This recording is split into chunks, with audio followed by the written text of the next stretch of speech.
Sinalubong ng National Bureau of Investigation o NBI ang aktres na si Rufa May Quinto, pagkarating nito ng Pilipinas kaninang umaga, January 8. Ito ay kaugnay sa kanyang hinaharap na kaso, kasunod ang inihain na warrant of arrest na inilabas ng Pasay Court.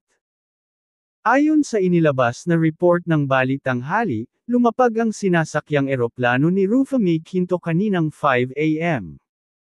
Base rin kay NBI Chief Jimmy De Leon, ay nakipag-coordinate ang abogado ng aktres sa kanilang panig, para sa kanyang voluntaryong pagsuko. Sumailalim rin sa medico-legal examination si Rufa, bago ito dinala sa Pasay Court. Para sa mga hindi aware, nahaharap sa kaso ang aktres kaugnay sa isyu ng Dermacare, gaya ng dating aktres at entrepreneur na si Neri Naig. Na-charge ang aktres ng 14 counts of violation of Section 8 of the Securities Regulation Code. Ngunit paglilinaw ng abogado ni Rufa, ay hindi ito nahaharap sa large-scale estafa complaint.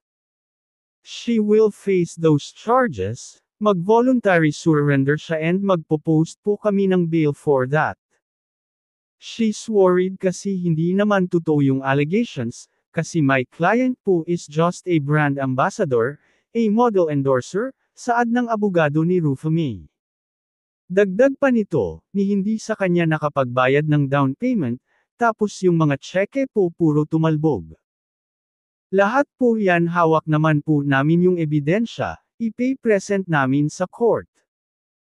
Iginiit naman ni Rufa May na nakahanda siyang harapin ang kaso, at malinis umano ang kanyang konsensya.